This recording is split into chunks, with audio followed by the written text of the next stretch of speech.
ఆయన ఏమిస్తాడంట? తెల్లని నారబట్టలు ధరింపచేస్తాడంట. అంటే అది దేనికి నీతికి సాదృశ్యంగా ఉంటున్నది. మరి ఆ విధంగా మనం మారినప్పుడే కదా మనం పరదేశుకు వెళ్ళేది. తర్వాత ఆ 7 ఏండ్లు విందులో మనము కూడా కదా, యేసుక్రీస్తు తిరిగి వచ్చినప్పుడు ఆ 7 ఏండ్లు విందు, ఆ తర్వాత 1000 ఏండ్ల ఆయన యొక్క పరిపాలనలో మరి ఇవన్నీ ఉన్నాయి క్రైస్తవానికి. కానీ మనం అవి గ్రహించలేదు. మనకు ఒకటే కావాలా, డబ్బు కావాలా, పేరు కావాలా, పరపతులు కావాలా, అందము కావాలా, ఆరోగ్యము కావాలా. ఇది మన బ్రతుకు. ఇది కాదు. ఒక క్రైస్తవుడు, రక్షణ పొందిన వారు ఆరాటపడేది దేవుని కొరకు ఆరాటపడాలా. ఇది నీ బ్రతుకైతే దేవుడు నిన్ను గొప్పగా దీవించబోతున్నాడు. హల్లెలూయా, హల్లెలూయా, హల్లెలూయా. చూడండి, ఇక్కడ ప్రకటన గ్రంథం 6వ అధ్యాయం ఒకసారి తీయండి. 6వ అధ్యాయం 9వ వచనం. ఆయన 5వ ముద్రను విప్పినప్పుడు దేవుని వాక్యము నిమిత్తమును తాను ఇచ్చిన సాక్ష్యము నిమిత్తమును వధింపబడిన వారి ఆత్మలను బలిపీఠము క్రింద చూచి. ఎక్కడ చూశాడంట? బలిపీఠము కింద చూచి తిని. ఎవరంట వీరు? తాము ఇచ్చిన సాక్ష్యము నిమిత్తమును వధింపబడిన వారి ఆత్మలను బలిపీఠము కింద చూచి తిని. దేవుని వాక్యమును నిమిత్తమును తాము ఇచ్చిన సాక్ష్యము నిమిత్తమును వధింపబడిన వారి ఆత్మలను బలిపీఠము క్రింద చూచి తిని.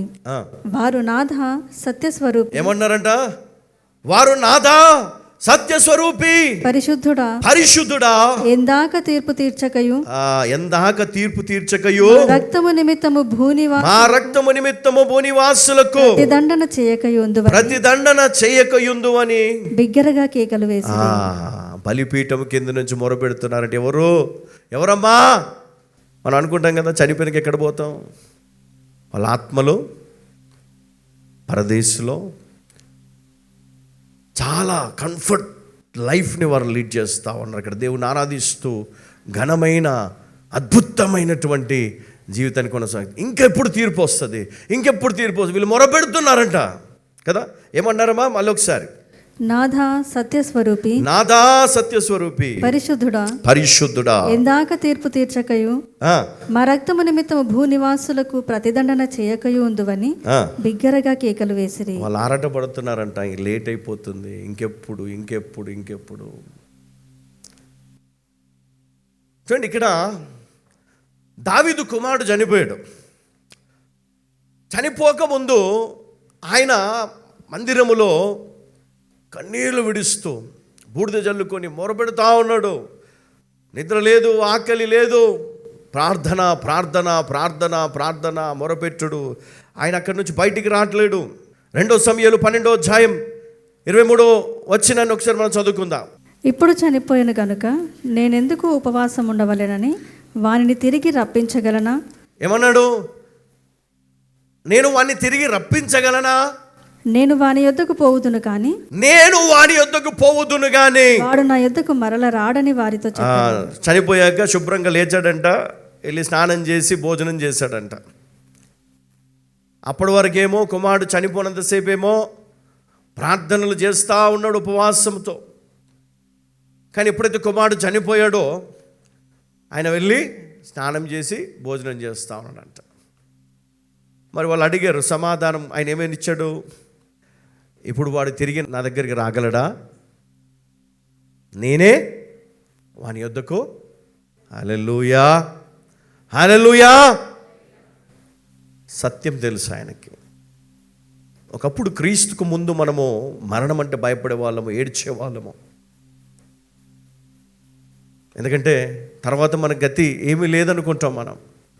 కానీ ఇక్కడ క్రైస్తవులకు ఒక అద్భుతమైనటువంటి మార్గము దేవుడు పెట్టాడు. క్రీస్తు ఎప్పుడైతే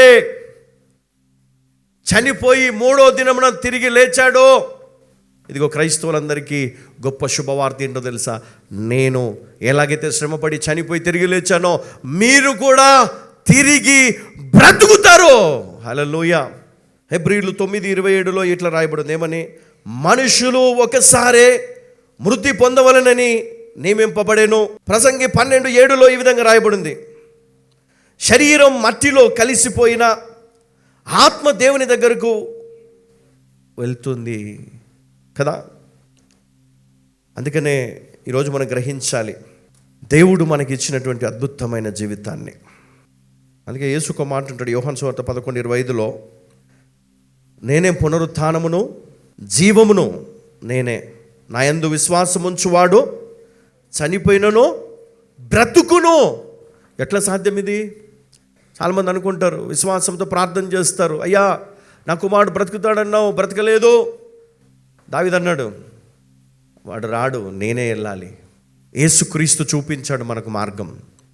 ఇదిగో నేను బ్రతికాను కాబట్టి మీరు కూడా బ్రతుకుతారు, నేనే మార్గము జీవమును కదా. నా యందు విశ్వాసం ఉంచువాడు చనిపోయినను బ్రతుకును.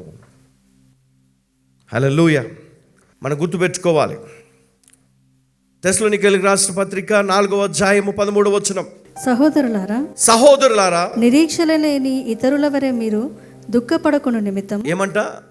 నిరీక్షణ లేని ఇతరుల వలె మీరు దుఃఖపడకుండా నిమిత్తము నిద్రించుచున్న వారిని గూర్చి మీకు తెలియకుండా మాకు ఇష్టం లేదు. పౌలు గారు మరి చక్కటి మాట మన జ్ఞాపకం చేస్తాడు. మీకు తెలియకుండుట కదా, అది నాకు ఇష్టం లేదు. చదవండి. యేసు మృతి పొంది తిరిగి లేచినని మనము నమ్మిన ఎడల అదే ప్రకారము యేసునందు నిద్రించిన వారిని, ఎవరంట? యేసునందు నిద్రించిన వారిని దేవుడు ఆయనతో కూడా వెంట పెట్టుకొని వచ్చును. భయపడొద్దు మరణానికి. క్రీస్తుకు ముందు భయపడ్డావేమో, క్రీస్తు తర్వాత మరణం అంటే భయము లేదు. ఎందుకు తెలుసా? దావీదు అన్నాడు, నా కుమారుడు చనిపోయాడు. అప్పటిదాకా ఏడ్చాడు, మొరపెట్టాడు, ఉపవాసం ఉన్నాడు. కానీ ఎప్పుడైతే చనిపోయాడు, ఉపవాసం విడిచిపెట్టి తిరిగి ఆయన పనుల్లో బిజీగా ఉండిపోయాడు. ఆయన చెప్పాడు, నేను వెళ్తాను అక్కడికి. ఆయన రాడు మళ్ళీ వెనక్కి. అంటే దాని అర్థం ఏంటి? వెళ్ళాడు ఎక్కడికి? దేవుని దగ్గరికి. నేను వెళ్ళి కలుస్తాను మళ్ళీ. క్రైస్తవులకు నిరీక్షణ ఇదే కదా. అయ్యో మన కలవమేమో, ఇదే ఇక్కడితో అయిపోయిందేమో మన జీవితం అనుకుంటాం. దేవునికి తెలుసు, ఈ శరీరము మట్టికే విడిచి వెళ్ళిపోయాడు అంతే. చావడానికి ముందు రక్షణ నీకు చాలా అవసరం. మరణం రక్షణ కంటే ముందు వస్తే నిజంగా అది దుఃఖమే. కానీ రక్షణ పొందిన తర్వాత మరణం వస్తే అది నీకు భాగ్యం అని ఎంచుకో. హల్లెలూయా, హల్లెలూయా.